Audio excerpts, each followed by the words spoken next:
दोस्तों, बात 2006 की है। मेरा इंजीनियरिंग कॉलेज में दाखिला हुआ था। मैं काफ़ी खुश था। बहुत मुश्किल से मेरा दाखिला एक बड़े कॉलेज में हुआ था। मेरा पहला दिन था।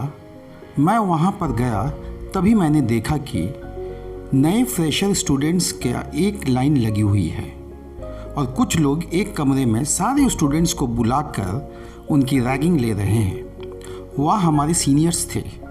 हम सेमेस्टर 1 के थे और वो सेमेस्टर 8 के। वह हम लोगों से काफ़ी कुछ करवा रहे थे। मेरे घुसते ही सीनियर के बैच में से एक लड़के ने बोला, तुम्हारा नाम क्या है? मैंने बताया, सर अविनाश। वहाँ फ्रेशर्स और सारे लोग हंसने लगे। उनमें से एक सीनियर था जो कि काफ़ी शांत था और वह दिखने से ही होनहार नज़र आ रहा था। बाद में पता चला कि वह हमारे कॉलेज का टॉपर है। तो जब सारे लोगों ने मुझसे कहा, कुछ गाना वाना आता है तो सुनाओ, मुझे बहुत झिझक महसूस हो रही थी। मैं काफ़ी शर्मीला था तो मुझे बहुत ही अजीब लग रहा था इतनी भीड़ में गाना गाने से। उसके बाद मैं देखा और कहा, सॉरी सर, मैं नहीं गा सकता, मुझे झिझक होती है। 2 लोगों ने बहुत इंसिस्ट किया। वह सर ने मेरी मदद की और कहा, छोड़ दो। उस दिन मैंने रियलाइज़ किया बाकी दुनिया में कुछ अच्छे लोग भी होते हैं। उसके बाद सीनियर क्लास से निकल गए और वह सीनियर जिसने हेल्प की थी वह सबसे लास्ट में गए। अगले दिन क्लास जाते वक्त उनके पीछे पीछे जाते हुए मैंने कहा, गुड मॉर्निंग सर, थैंक्स कल मेरी मदद करने के लिए। तो उन्होंने कहा, कोई बात नहीं। धीरे धीरे मेरे उनसे ज़्यादा बात होने लगी क्योंकि मेरे दिल में उनके लिए एक अच्छी जगह बन चुकी थी। उनका नाम राजेश था।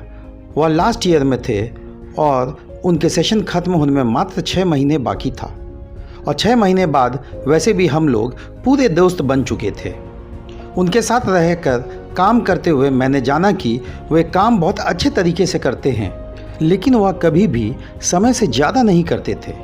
घंटी लगने के बाद 1 मिनट भी नहीं रुकते थे। धीरे धीरे समय बदला, फिर सर का फेयरवेल हो गया। उनकी भी जॉब लग गई। उनकी जॉब एक बहुत ही रेपुटेटिव कंपनी TCS में लगी थी। सब कोई बहुत खुश थे। उसके बाद धीरे धीरे साल बीतते गए। फिर मैंने 2010 में अपनी इंजीनियरिंग कंप्लीट की। उसके बाद मेरा प्लेसमेंट पुणे की एक कंपनी में हो गया। वहाँ पर कुछ दिन काम किया और मेरे एक्सीलेंट वर्क के कारण मुझे फिर TCS में ट्रांसफ़र कर दिया गया और TCS के जमशेदपुर ब्रांच में हुआ। आज फिर TCS में जॉब का पहला दिन था। मुझे एक केबिन मिला था। मैं वहाँ का मैनेजर में से एक था। मैंने पियोन को बुलाकर कुछ ज़रूरी फाइलें लाने को कहा। उन्होंने कहा, हाँ सर, मैं उसे भेजता हूँ। तो उसी समय मेरे को किसी ने नॉक किया। मैं आई कम इन सर? मैंने कहा, कम इन। तभी मैंने देखा कि वह राजेश सर थे और वह अभी भी मेरे जूनियर हैं। 10 साल बाद भी उन्होंने इस कंपनी में मुझसे कई साल पहले काम शुरू किया था। मैंने कहा, सर कैसे हैं? तो उन्होंने कहा, अरे अविनाश तू।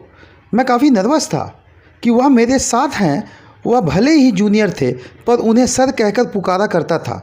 मैंने देखा कि उन्होंने जिस पोस्ट पर ज्वाइन किया था उसी पोस्ट में अभी भी थे। मुझे सोचकर बहुत आश्चर्य हुआ कि जो आदमी 13 साल से यहाँ पर जॉब कर रहा है वह अभी भी बिना प्रमोशन के कैसे है। मैंने सर से पूछा, सर काम कैसा चल रहा है? तो उन्होंने जवाब दिया, काम तो बहुत अच्छा चल रहा है और तुम तो मुझे पहले से जानते हो मैं अपना काम कैसे करता हूँ। जितना सैलरी मिलता है उतना काम करता हूँ। समय से आता हूँ और समय से जाता हूँ। 1 मिनट ना ज़्यादा करता हूँ ना 1 मिनट कम। जितना पैसा मिलता है उतना ही मेहनत करता हूँ। फिर कुछ काम आने पर वे चले गए, लेकिन मैं उनके बारे में सोचता रहा। फिर मुझे उनकी ये बात याद आई कि समय से आता हूँ और समय से जाता हूँ। 1 मिनट ना ज़्यादा करता हूँ और ना 1 मिनट कम। जितना पैसा मिलता है उतना ही मेहनत करता हूँ। तब मुझे लगा शायद यही वजह है उनका प्रमोशन नहीं हुआ। दोस्तों, इस घटना से मुझे एक बात तो ज़रूर सीख मिली कि लाइफ में सफलता पाने के लिए जितना ज़्यादा हो सके मेहनत करें। ऐसा नहीं कि आपको जितना मिल रहा है उतना ही मेहनत करें। इससे आप कभी भी आगे नहीं जा सकते हैं। आज अगर आप कम पैसे में भी ज़्यादा मेहनत करेंगे तो ये मेहनत आगे ज़रूर ज़्यादा पैसा देगी और सफल बनाएगी। शुक्रिया।